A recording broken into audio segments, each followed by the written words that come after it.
Olá pessoal, estou aqui para trabalhar com vocês a parte de informática. Meu nome é Márcio Olveg. A gente vai trabalhar com vocês o assunto de informática para a turma do Banrisul. Veja, antes de começar a ver a parte de informática, a matéria em si, vamos rapidamente analisar o edital. O que eu vejo? A parte de informática faz parte dos conhecimentos básicos. Em algumas áreas bancárias faz parte do conhecimento específico, nesse caso, conhecimento básico. 5 questões de informática, apenas 5. Parece pouco, mas às vezes é uma questão ou outra que você precisa para se classificar melhor. Peso de cada questão, 0,5. A grande pergunta, tem nota mínima? Na verdade, você não pode zerar. Nós temos uma nota mínima para o grupo e você não pode zerar em nenhuma matéria. Então, na verdade, estamos contando aqui com uma questãozinha. Mas é claro que o pessoal que está nos assistindo, uma questão não, nós vamos buscar as 5 e dá. Você vai ver que é possível, vamos conseguir. Olha só, o conteúdo do edital. O último edital do Banrisul já faz um certo tempo. O que a gente percebe é que manteve a cobrança, apenas atualizou os aplicativos. Cobrança de sistema operacional. Parte boa, a FDRH, ela relaciona, ela coloca referência bibliográfica. E ali ela deixa claro para você a cobrança do Windows 7. Planilha eletrônica, Calc e Excel. Aí nós temos uma briga. Por quê? A figura do Calc é do BR Office e a figura do Excel é do Microsoft Office. Então ele está cobrando os dois pacotes de escritório, tanto com relação à planilha, com relação também a processador de texto, a figura do Writer e a figura do Word. Professor, a parte do Office, que versão? O edital está relacionando o Office 2010, ele indica como referência o manual do 2010. E é por aí que a gente vai trabalhar com você. Cobrança de internet e segurança. Se for pensar, prova de área bancária, tem que ter o assunto da grande rede e os aspectos de segurança. Dá uma olhadinha, no edital ele também relaciona a cartilha de segurança. A cartilha geralmente ele é referência para o estudo a respeito de ataques, golpes eletrônicos. Então, perfeito. Estamos bem amparados com relação à nossa referência bibliográfica. Bem, cobrança, nosso assunto de hoje, cobrança de sistema operacional. Mas afinal, o que a banca normalmente cobra quando se fala em sistema operacional? Eu procurei dividir isso em três tipos de cobrança.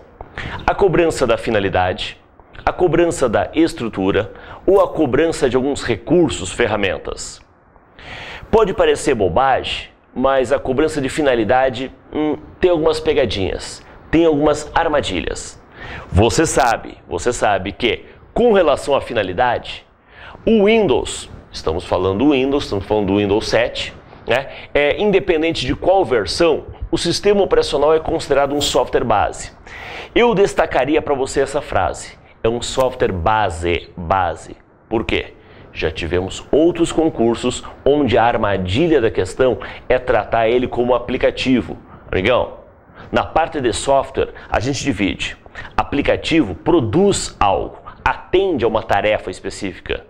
Software base é o essencial, é o fundamental para o uso da máquina. Afinal, sua função é gerenciar, administrar recursos. Veja, recurso físico e recurso lógico. Toda a parte de hardware e toda a parte de software, o teu sistema operacional, nosso caso, o Windows 7, ele vai administrar, vai gerenciar, auxiliar na instalação, auxiliar na configuração, no uso em si. Na verdade, facilitar a vida do usuário. Nessa facilidade, você vai ver que a interface gráfica, o elemento visual, é a peça-chave.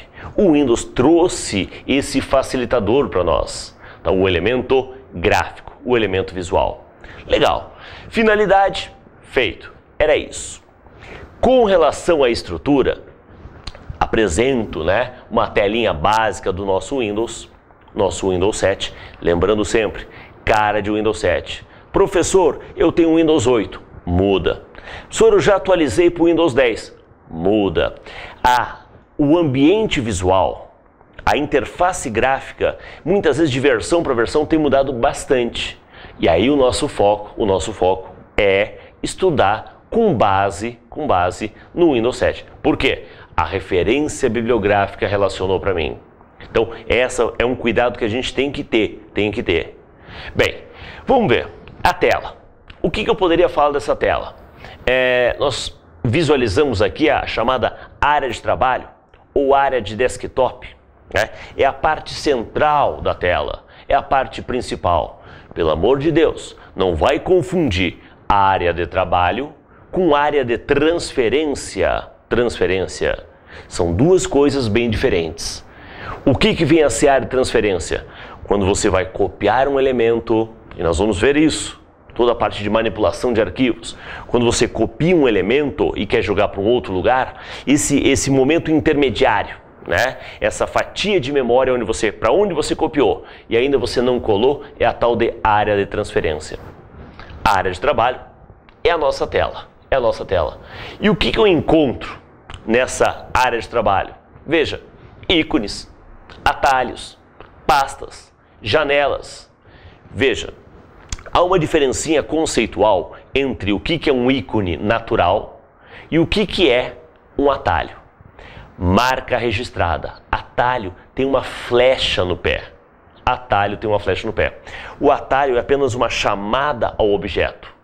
Se eu chegar aqui e excluir um determinado atalho, o programa, o arquivo permanece no seu local, né, de origem. Ok? Porque eu estou excluindo apenas a chamada, a referência. Agora, se eu seleciono um ícone natural e peço para excluir, ele vai estar removendo o próprio documento, o próprio arquivo. Ok? Então, uma diferencinha básica. Vou encontrar também pastas, estruturas de pastas, né?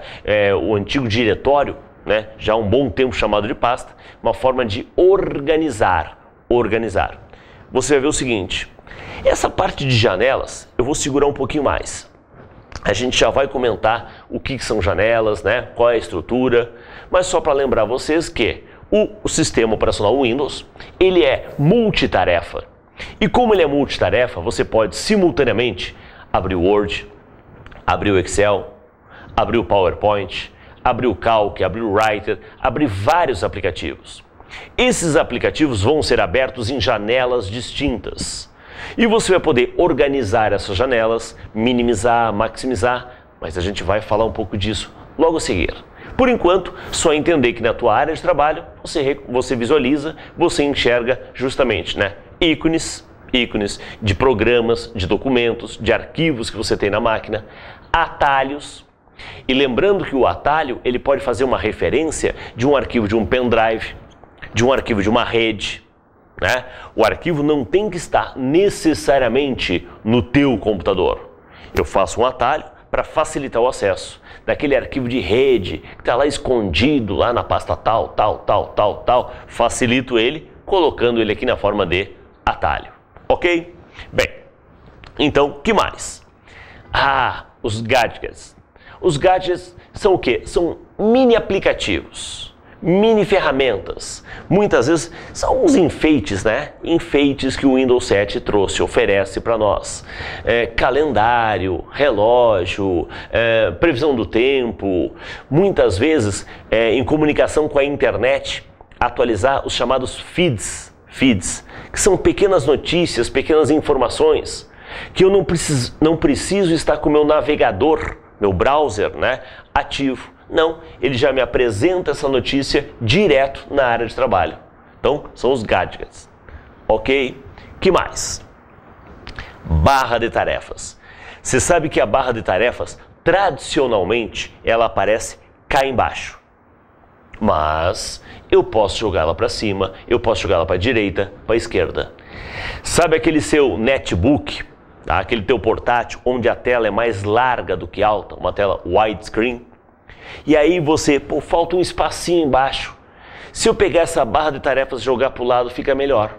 Posso. Então eu posso manipular a posição da tal da barra de tarefas, sem problema. Mas, tradicionalmente, ela aparece cá embaixo. Ok? O que eu encontro nessa barra de tarefas? Botão iniciar, tá? De cara. É aquele botãozinho que aparece a bandeirinha do Windows.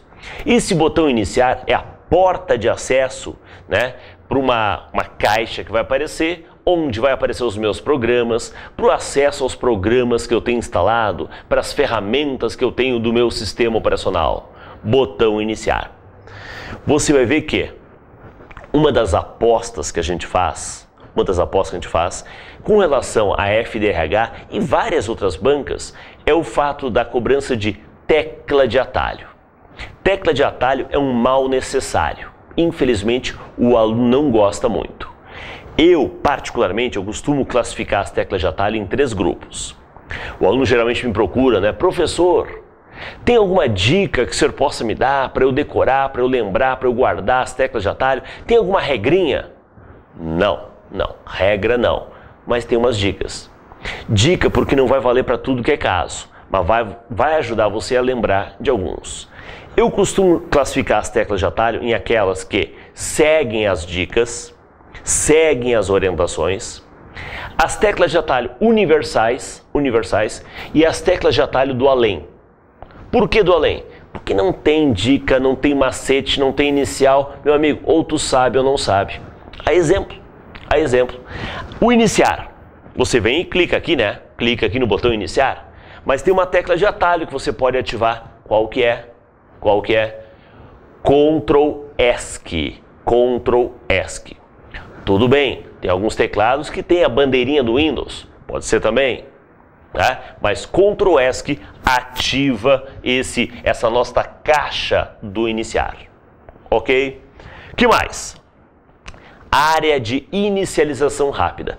Seguindo a faixa aqui da nossa barra de tarefas, nós temos uma primeira sequência de ícones que são ícones para uma inicialização rápida.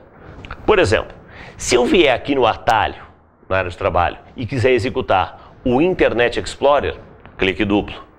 Aqui basta dar um clique simples. Puxa vida, grande vantagem, né?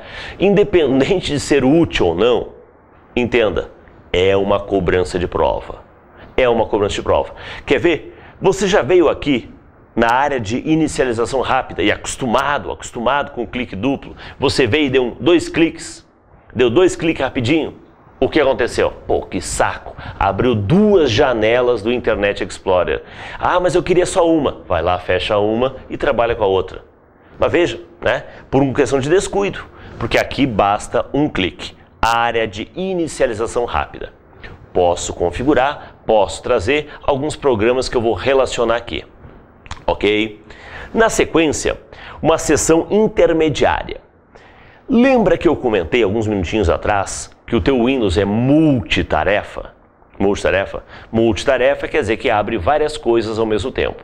Abre o Word, abre o Excel, abre o PowerPoint, abre o painel de controle. Ele vai aparecer para você numa janela e aparecer um ícone junto à tua barra de tarefas. Ok? Nesse caso, senhor, cadê a janela? Mas dá para dizer que ele está ativo, ó, porque eu estou vendo o ícone aqui. É que essa janela está minimizada. Eu tenho 3 status, né? Maximizada, tela toda, minimizada e o tal do restaurada. Olha o restaurada aí. Restaurada é esse tamanho, né? Que não é a tela toda, tá? Mas ele aparece ali ocupando uma parte, né? Ocupando parcialmente a tua área de trabalho. Aqui no canto superior direito, junto à barra de títulos, você vai encontrar botões para minimizar, restaurar ou maximizar, depende do status, e para fechar a janela. Deixa eu só aproveitar aqui. Fechar a janela. Qual é a tecla de atalho para fechar a janela? Alt F4. Vamos fazer o seguinte, eu costumo dizer para os alunos, né, que ao todo, a gente vai ver por volta de 30 teclas de atalho. Quando eu falo que a gente vai ver 30, o cara se assusta. Mas calma, não é 30 de uma vez, é aos poucos. Pensando em teclas de atalho, teclas de atalho do nosso Windows, o que eu já relacionei para você? Ctrl ESC, que corresponde ao nosso iniciar, e agora eu relacionei Alt F4. Alt F4. Legal? Bem, já relacionamos duas, hein? Só faltam 28. Mas é aos poucos. Não adianta nada o aluno querer chegar no 30 e não lembrar das duas, três iniciais. Então a gente vai aos poucos, ok? Para fechar a janela ativa, Alt F4. Combinado? Beleza. Mais um detalhezinho. Então, ele é multitarefa, ele pode abrir várias janelas e eu posso alternar entre as janelas. Eu não posso alternar entre as diversas janelas? Qual é a tecla de atalho para alternar? Alt Tab. Aí eu chamo a atenção dos colegas de uma variação desse Alt Tab, que é o Alt ESC. Alt ESC. Como assim?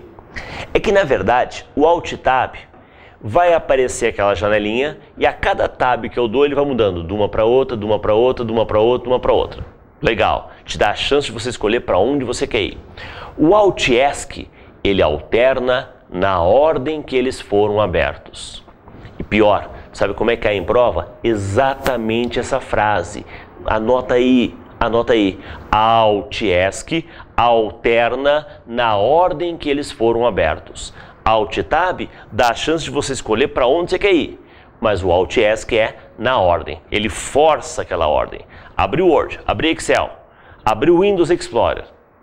Alt ESC vai para o Word. Alt ESC vai para o Excel. Ele vai alternar na ordem. Combinado? Tranquilo. Bem, então tecla de atalho a gente vai ao longo aí discutindo um pouquinho mais. Perfeito?